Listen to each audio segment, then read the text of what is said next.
4월 26일 수요일 새벽 기도회를 시작하겠습니다. 사도신경을 고백하시고 찬송가 397장을 부르신 후에 하나님의 말씀을 함께 나누겠습니다.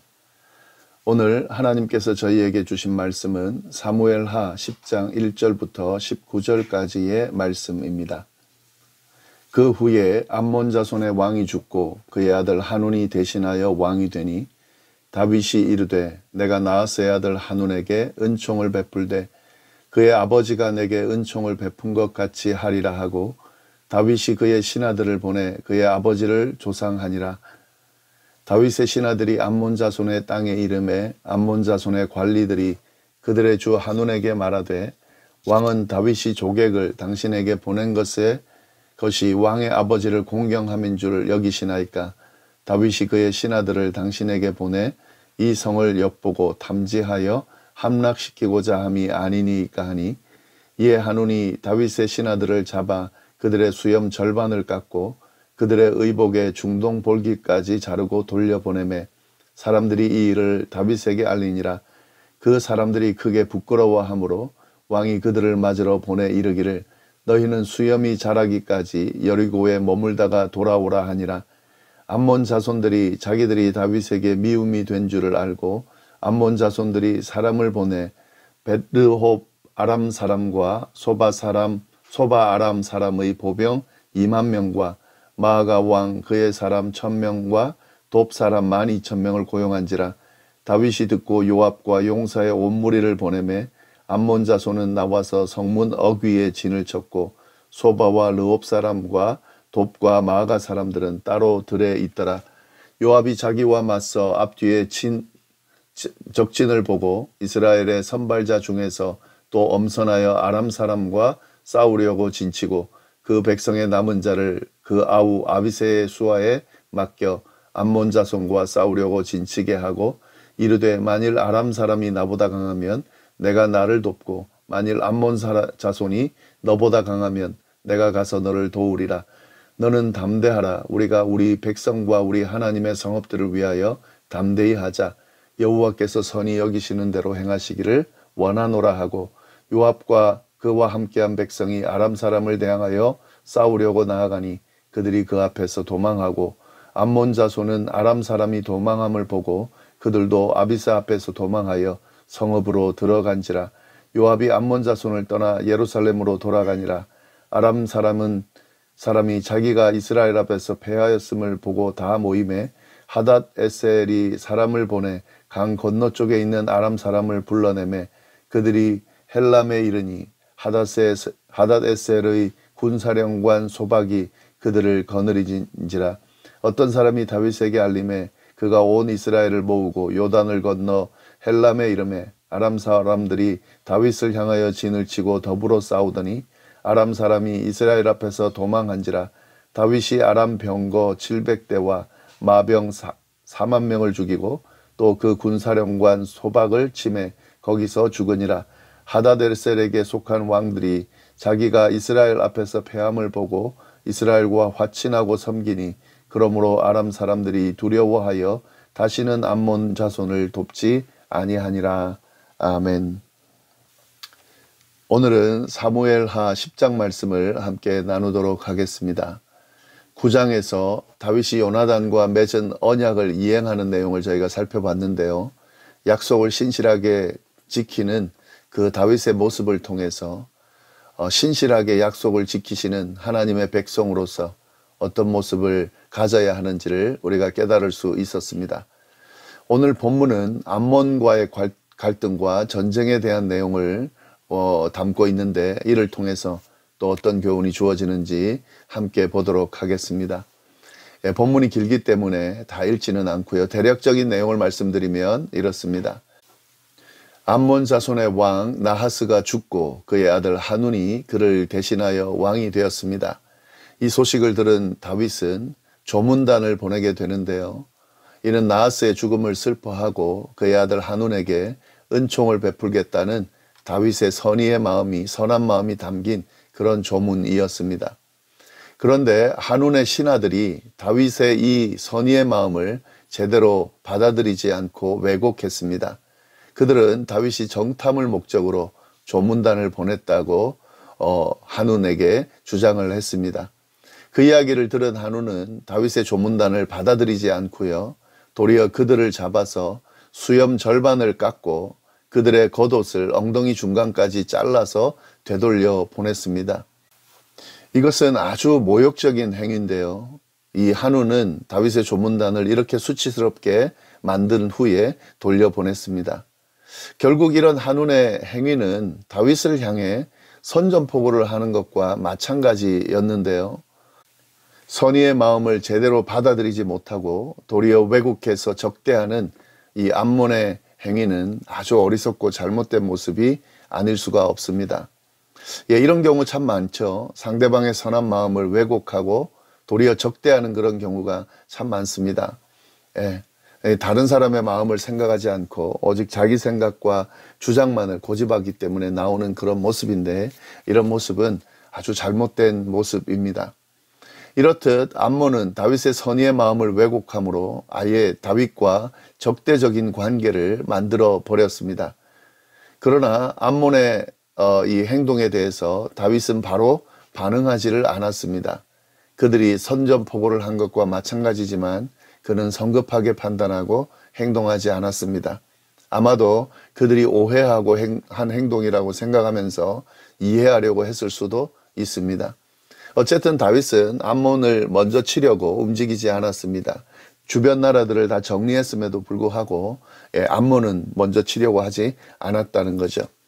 그런데 이 암몬이 먼저 행동을 했습니다. 자신이 한 행동으로 인해서 다윗에게 미움이 됐다라고 생각을 하고 먼저 이스라엘을 치려고 행동했습니다. 이 다윗의 행동을 보면, 반응을 보면 어디에도 암몬을 적대적으로 생각하고 치려고 했다는 내용이 나오지는 않는데, 암몬이 먼저 지레 겁먹고 다윗을 또 이스라엘을 공격하려고 그렇게 진을 쳤다 하는 거죠. 그들은 자기 스스로는 이 다윗과 싸워서 이길 수 없다고 생각을 했기 때문에 아람 사람들과 동맹을 맺었습니다. 그래서 아람 용병들을 데리고 와서 이스라엘을 향해서 진을 쳤는데요. 이것은 아주 어리석은 행동입니다. 스스로 다윗이 싸우고자 하지도 않는데 지레 겁먹고 그렇게 전쟁을 일으키는 아주 어리석은 결정을 하게 되는데요. 나중에 보면 알겠지만 결국 그 암몬은 이스라엘과 싸워서 지게 되죠. 지금 다윗이 전쟁을 일으켜서 지금 승승장구하고 있기 때문에 사실 암몬은 다윗과 싸우면 되지 않고 화친을 하면서 서로 좋은 관계를 유지했어야 했습니다.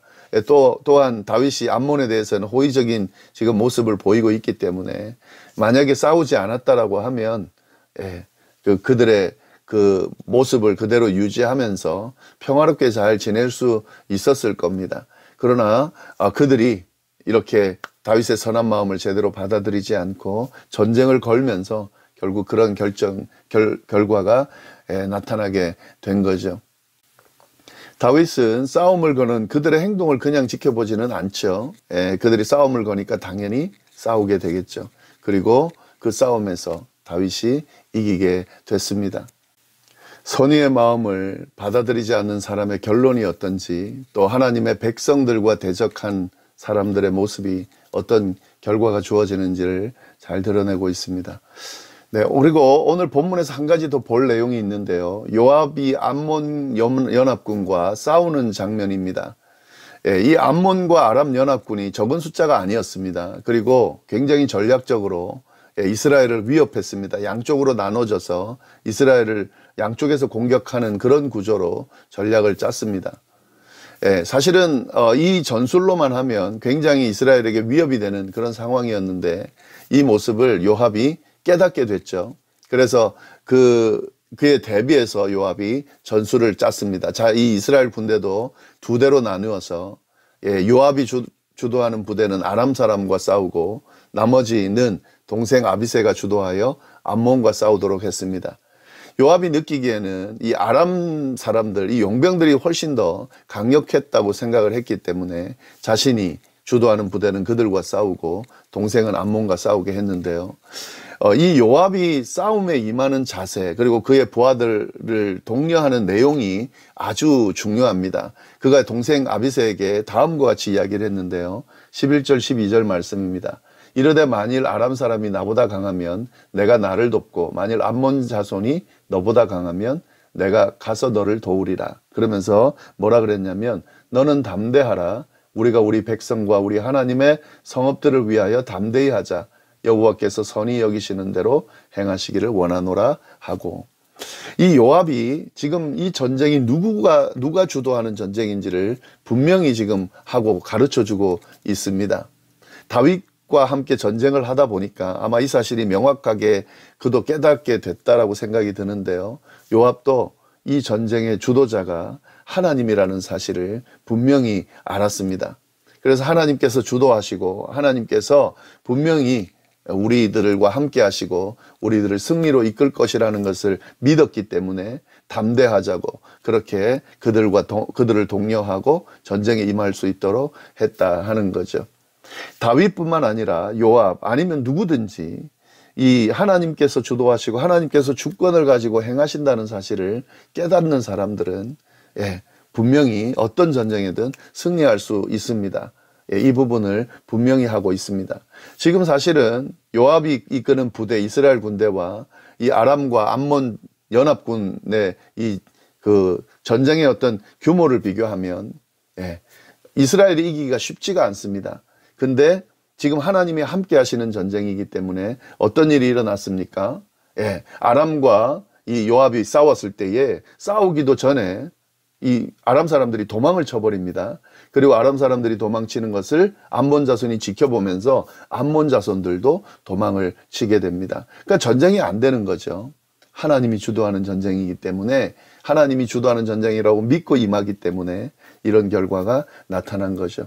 이렇게 해서 패했는데 이 암몬에서 또 다시 이제 강 건너에 있던 다른 남은 백성들을 다 모아가지고 또다시 전쟁을 일으키는데 결국 그 전쟁도 제대로 이길 수가 없죠. 하나님이 주도하는 전쟁이니까요. 맞서 싸우지도 않고 다 도망을 쳐버리는 그런 결과가 나타납니다. 그리고 이제는 더 이상 이 암몬을 도우려는 사람들이 없게 되죠. 왜냐하면 이스라엘이 이 암몬과 전쟁에서 이렇게 대승을 거두는 모습을 보고 감히 그 암몬을 도울 수가 없게 됐겠죠.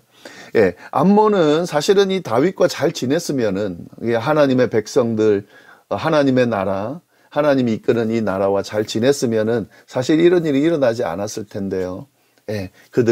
그들을 하나님의 백성들을 무시하고 함부로 대하고 또 선의 마음을 제대로 받아들이지 않기 때문에 이런 결과가 나타난 거죠.